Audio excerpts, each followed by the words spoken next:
Hey guys, I just got a PS Vita 2000 and I'm going to show you how to mod it. This method will work on both the 1000 and the 2000 model. Now if you just got to use PS Vita, the first thing I would do would be to format it. Go to settings and then scroll all the way down, second to last it would be format, and then go through all four of these.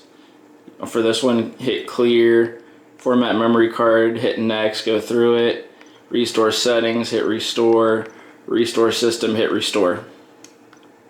And the next thing you have to do is go to the settings menu and see what firmware you have.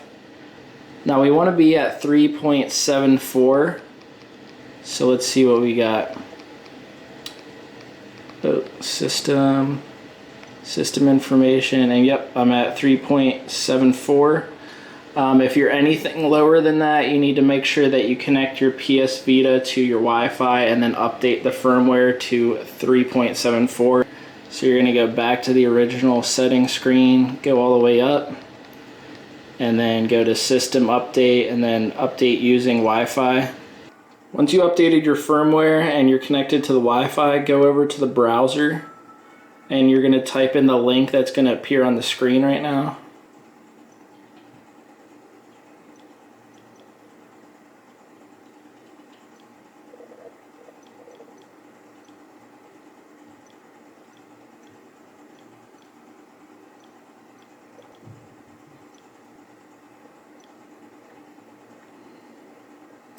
And once you get to this screen, you're going to click Unlock My Vita, and then click Unlock.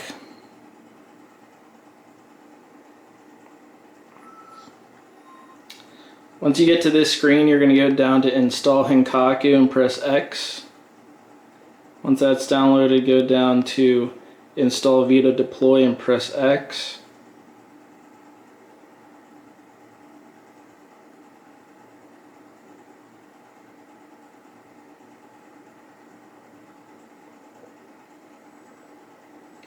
Now that that's installed, we can go to the top exit, press X.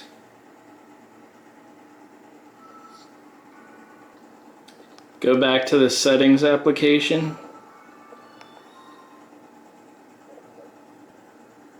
Go to Henkaku settings, then go down to enable unsafe homebrew.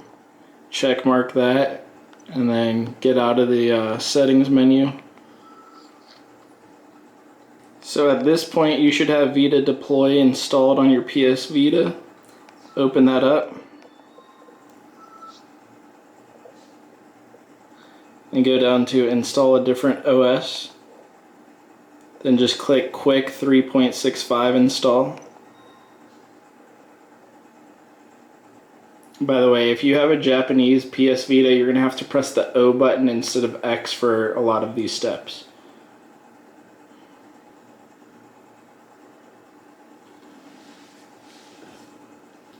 Now once you get to this screen, regardless of if you have a Japanese PS Vita or not, you're going to press X.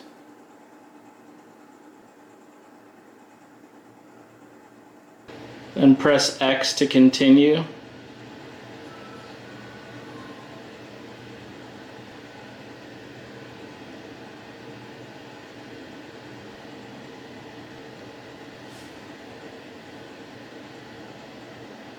Once your system's rebooted, we're going to add an application called iTLS. So you're going to go back down to Vita Deploy, open that up. Now again, I was using the O button because I have a Japanese PS Vita. Go down to App Downloader, go down to iTLS Installer, then go up and click download the selected apps. Now you can exit Vita Deploy by pressing the PlayStation button and just swipe it out. Now that we have this new application, go over to iTLS Enzo, open it up. Now on this screen, whether you have a Japanese PS Vita or not, you're going to press X for install the full iTLS package. Then once it's done installing, it's going to reboot. Once it's rebooted, we're going to make a change in the settings. Go back to the settings app.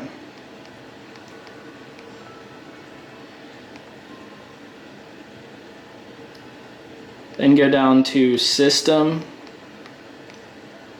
Then go to Auto Start Settings. And then where it says Download Update File for System Software, uncheck that because you don't want your PS Vita to update its firmware while it's modded because that could potentially brick the system. Go down to Henkaku Settings. Make sure that Enable PSN Spoofing is checked. Make sure that Enable Version Spoofing is checked.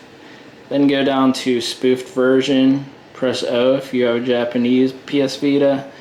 And then make sure that this says 3.74. So I'm going to erase that 3 and I'm going to put 4. And then hit enter there. Now you can get out of this settings application. You're going to want to get one of these, and then you're going to need a micro SD card. Mine is 256 gigabytes. So you got to stick the micro SD card into the adapter, and then you put the adapter in the top slot of your PS Vita.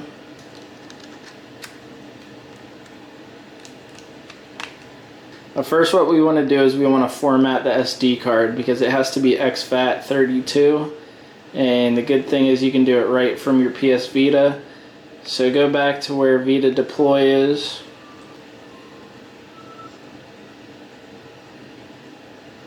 Go down to Miscellaneous. Go down to Format a Storage Device. Make sure yours says SD2 Vita and TextFAT here. Then go down to Format Target Storage and select it. And then it'll say formatted. Then click OK. Then you can press the PlayStation button, get out of that. Now go back to Vita Deploy. Go down to App Downloader. Go down to YAMT Installer. Check that. Go up. Click Download the selected apps. Alright, now it says you can exit the app, so press the PlayStation button and swipe out of that. Now you have the YAMT installer here. Go over to it, select it, open it up. Then you can just install the light version. Press X. Alright, now it's going to reboot.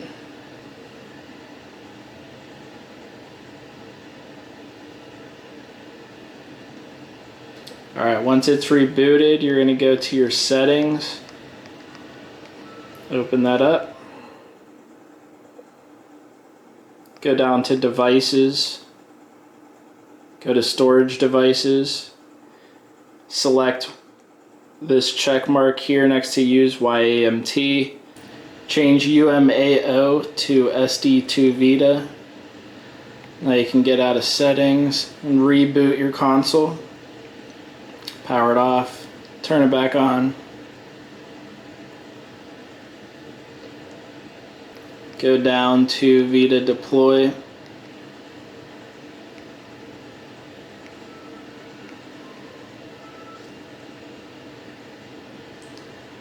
Alright, go to File Manager, select that. Go down to UXO. Once you're here, don't do it in the top one that says ... Go down at least one. Maybe you can go down a few of them. And then hit the triangle button. Hit Mark All. Then scroll down to where it says Shallow Trash. Hit Square. Then go up at least one. Go to one of the ones that's like already highlighted in the blue. And then hit Triangle and then Copy. Press OK. Back out. Go up to UMAO, select it, press the triangle button and click Paste. We can close out. Go back to your settings, open it up, go down to Devices, go to Storage Devices, set UXO to SD2 Vita, and UMAO to internal storage. Back out. We're going to reboot the system. Turn it on.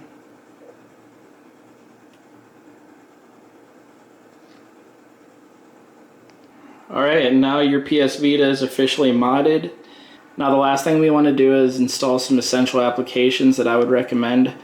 So go back to Vita Deploy. And I'm just going to show you how to install these. You can figure out what they do on your own. Or maybe I'll make a separate video if you request it. So now that you're in Vita Deploy, go down to App Downloader.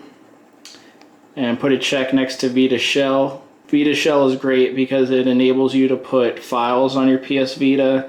And I mostly use it when I want to add ROMs to it for like Game Boy Advance emulation, things like that. Go down to Vita DB Downloader. Go down to Adrenaline. That is a PSP emulator, so if you want to play any PSP games, you need that.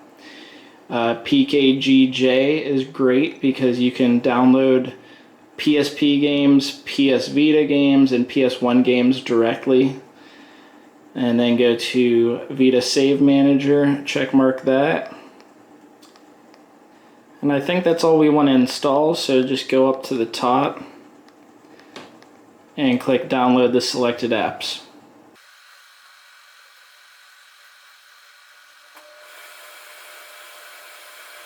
And once those are all installed, once again press the PlayStation button and swipe out of that, and now they're all there. Now we want to go down to Vita DB Downloader, open that up, click OK.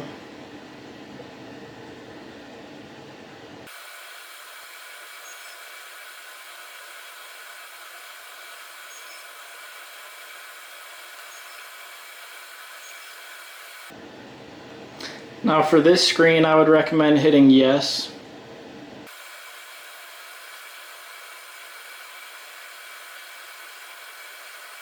When you're done with this tutorial, you can go online and figure out if you want to install anything on this screen or if there's something that you want to search for.